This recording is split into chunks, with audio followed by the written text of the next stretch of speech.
পাকিস্তানের পক্ষ থেকে ইমামুল হক যখন প্রেস কনফারেন্স শেষ করে তিনি বের হয়ে গেছেন, শেষ প্রশ্নের উত্তরে এমন একটা কথা তিনি বলে গেছেন যেটা সবাইকে নতুন করে আসলে ভাবিয়েছে। সেটি হচ্ছে যে পাকিস্তানের 7 জন ব্যাটার বামহাতি, বাংলাদেশের একজন মাত্র অফ স্পিনার মেহেদী হাসান মিরাজ, দলে কি আরেকজন বাড়তি অফ স্পিনার খেলানো যেত কিনা, মানে স্পেসিফিকলি নাইমের কথাই বলা হচ্ছে।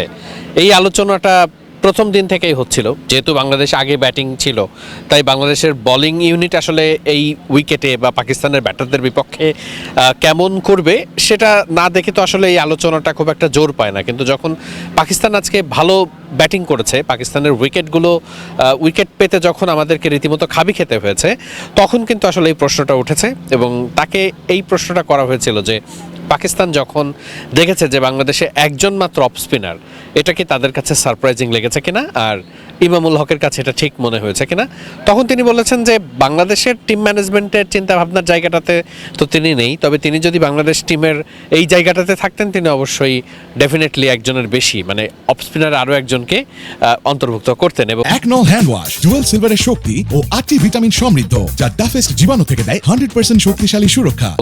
তিনি একদম স্পেসিফিকলি বলেছেন যে এটা আমাদের জন্য ভালো হয়েছে, মানে পাকিস্তানের জন্য এটা খুবই ভালো হয়েছে যে বাংলাদেশের মাত্র একজন অফ স্পিনার আসলে বোলিং করেছেন। এবং মেহেদী হাসান মিরাজ একটা উইকেটই পড়েছে, সেটাও তিনিই নিয়েছেন।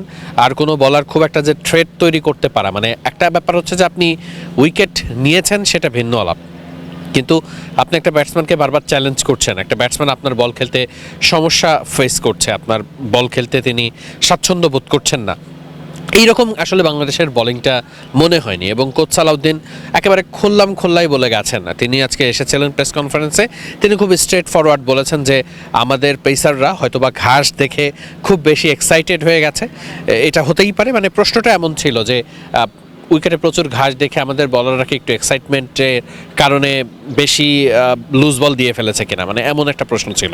তখন কোচ সালাউদ্দিন কিন্তু ওই কথাটা বলেছেন যে এটা হতেই পারে, কারণ বাংলাদেশের বলাররা কিন্তু পাকিস্তানের বলারদের থেকে এগিয়ে ডেফিনেটলি, কারণ বাংলাদেশের বলারদের গতি বেশি। আপনারা যদি ইবাদতের দিকে দেখেন, তিনিও আজকে 140 মতো বল করে গেছেন, অনেক বল। নাহিদ রানা তো জোরে বল করেনি, তাসকিন আহমেদের গতিও কিন্তু 136, 37, 38, 140 টাচ করেছেন কয়েকবার। সো আলটিমেটলি বাংলাদেশের পেসারদের গতি ডেফিনেটলি পাকিস্তানের পেসারদের থেকে বেশি, বল জোরে যায় এবং ঘাসে তো বল স্কিডও করে। তাই বাংলাদেশের পেসাররা তাহলে আসলে কোথায় সমস্যাটা হয়েছে? সমস্যাটা হচ্ছে যে উইকেট নিতে গেলে তো আসলে শুধুমাত্র মানে আপনার ভালো জায়গায়ও তো বল করতে হবে। আপনি যেই উইকেটের সহায়তা নিয়েন বা উইকেট পেসারদের জন্য সহযোগিতাপূর্ণ থাকুক, কিন্তু আপনার ভালো জায়গায় বল করতে হবে।